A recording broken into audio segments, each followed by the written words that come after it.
भला आदमी। एक बार एक धनी पुरुष ने एक मंदिर बनवाया। मंदिर में भगवान की पूजा करने के लिए एक पुजारी, मंदिर के खर्च के लिए बहुत सी भूमि, खेत और बगीचे मंदिर के नाम लगाए। उन्होंने ऐसा प्रबंध किया था कि जो मंदिरों में भूखे, दीन दुखिए या साधु संतों आवे, वे वहां 2-4 दिन ठहर सके और उनको भोजन के लिए भगवान का प्रसाद मंदिर से मिल जाया करे। अब उन्हें एक ऐसे मनुष्य की आवश्यकता हुई जो मंदिर की संपत्ति का प्रबंध करे और मंदिर के सब कामों को ठीक ठीक चलाता रहे।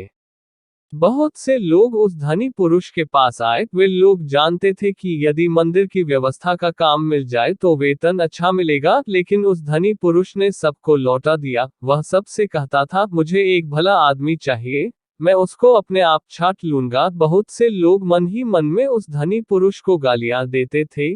बहुत लोग उसे मूर्ख या पागल बतलाते थे, लेकिन वह धनी पुरुष किसी की बात पर ध्यान नहीं देता था। जब मंदिर के पट खुलते थे और लोग भगवान के दर्शन के लिए आने लगते थे, तब वह धनी पुरुष अपने मकान की छत पर बैठकर मंदिर में आने वाले लोगों को चुपचाप देखता रहता था। एक दिन में एक मनुष्य मंदिर में दर्शन करने आया। उसके कपड़े मैले और फटे हुए थे। वह बहुत पढ़ा लिखा भी नहीं जान पड़ता था। जब वह भगवान का दर्शन करके जाने लगा, तब धनी पुरुष उसने अपने पास बुलाया और कहा, क्या आप इस मंदिर की व्यवस्था संभालने का काम करेंगे?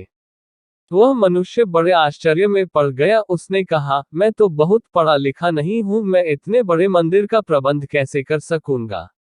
धनी पुरुष ने कहा, मुझे बहुत विद्वान नहीं चाहिए, मैं तो एक भले आदमी को मंदिर का प्रबंधक बनाना चाहता हूँ। उस मनुष्य ने कहा, आपने इतने मनुष्य में मुझे ही क्यों भला आदमी माना? धनी पुरुष बोला, मैं जानता हूँ कि आप भले आदमी हैं। मंदिर के रास्ते में एक ईंट का टुकड़ा गड़ा रह गया था और उसका एक कोना ऊपर निकला था। मैं उधर से बहुत दिनों से देख रहा था कि उस मंदिर के टुकड़े की नोक से लोगों को ठोकर लगती थी। लोग गिरते थे, लुढ़कते थे और उठकर चलते थे। आपको उस टुकड़े से ठोकर नहीं लगी, किंतु आपने उसे देखकर ही उखाड़ देने का यत्न किया। मैं देख रहा था कि आप मेरे मजदूर से फावड़ा मांगकर ले गए और उस टुकड़े को खोदकर आपने वहां की भूमि भी बराबर कर दी। उस मनुष्य ने कहा, ये तो कोई बात नहीं है। रास्ते में पड़े कांटे, कंकड़ और पत्थर लगने योग्य पत्थर, ईंटों को हटा देना तो प्रत्येक मनुष्य का कर्तव्य है।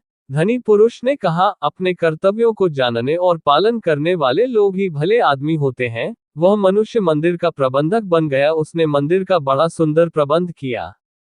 कहानी की शिक्षा। दोस्तों, इस कहानी का सार अथवा मॉरल यही है कि हर मनुष्य को अपने कर्तव्यों का पालन करना चाहिए।